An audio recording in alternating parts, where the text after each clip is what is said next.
wabarakatuh. Om Swastiastu, Namo Buddhaya, Salam Kebajikan. Saya akan menjelaskan tentang pengertian keputusan tata usaha negara. Sebelumnya, perlu kita ketahui bahwa suatu pemerintahan yang dinilai efektif dan baik dari sudut pandang birokrasi pemerintah adalah pemerintahan yang memiliki atau berwenang untuk menciptakan dua produk hukum, yaitu yang pertama peraturan perundang-undangan dan yang kedua adalah keputusan. Peraturan perundang-undangan adalah produk hukum yang bersifat in abstractum, di mana peraturan perundang-undangan merupakan hukum tertulis yang substansi atau materinya atau isinya memiliki daya ikat kepada seluruh atau sebagian warga negara. Sedangkan keputusan atau yang dalam bahasa birokrasi pemerintahan disebut dengan keputusan tata usaha negara adalah produk hukum yang bersifat in concreto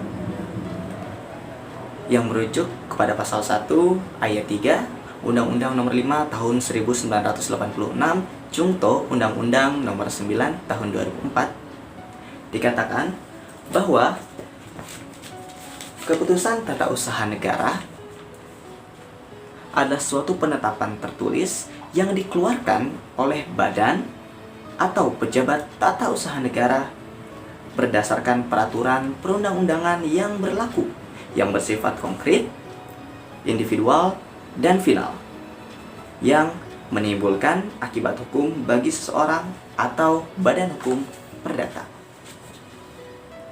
Dalam penjelasan pasal tersebut, perlu kita garis bawahi ada kalimat suatu penetapan tertulis.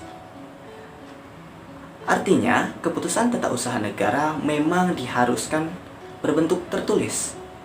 Namun, berbeda dari surat tertulis formal seperti surat keputusan pengangkatan atau surat lainnya, surat keputusan tata usaha negara untuk mempermudah di kemudian harinya pembuktian terhadap suatu hal hanya memerlukan 3 kejelasan. Yang pertama adalah siapa pejabat atau badan hukum tata usaha negara yang mengeluarkan keputusan tersebut. Yang kedua adalah apa maksud, isi, atau tujuan dikeluarkannya peraturan atau keputusan tata usaha negara tersebut. Dan yang ketiga adalah untuk siapa atau ditujukan kepada siapa keputusan ini dibuat. Selanjutnya kita akan membahas tentang unsur dan sifat yang terdapat dalam keputusan tata usaha negara. Unsur yang pertama ialah penetapannya dalam bentuk tertulis yang berisi mengenai poin pertama, badan atau pejabat tata usaha negara mana yang mengeluarkannya. Poin kedua, maksud serta mengenai hal apa tulisan itu dibuat. Yang ketiga, kepada siapa tulisan itu dituju. Poin yang keempat, apa yang ditetapkan di dalamnya. Unsur yang kedua ialah dikeluarkan oleh pejabat atau badan tata usaha negara yang diatur dalam Undang-Undang Nomor 51 Tahun 2009 Pasal 1 Angka 8 yang mengungkapkan bahwa pejabat atau badan tata usaha negara adalah pejabat atau badan yang melaksanakan urusan pemerintahan berdasarkan peraturan perundang-undangan.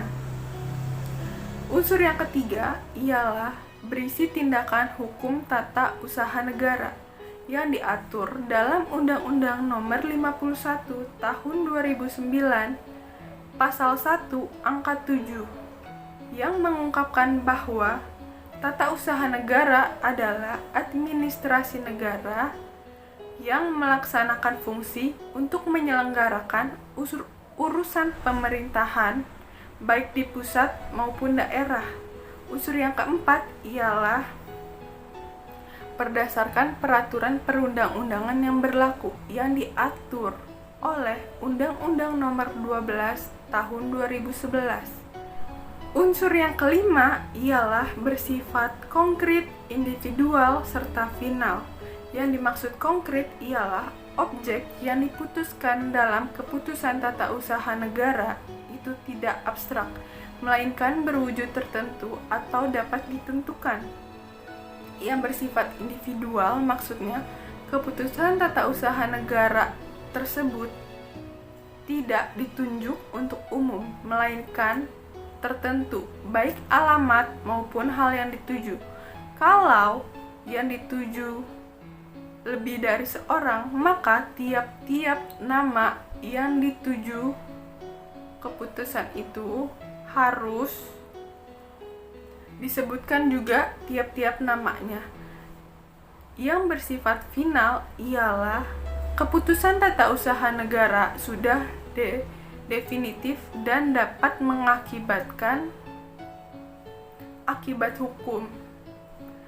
Unsur yang terakhir, unsur yang keenam, ialah menimbulkan akibat hukum bagi seseorang maupun badan hukum perdata. Demikian, walhamdulillahirabbil alamin.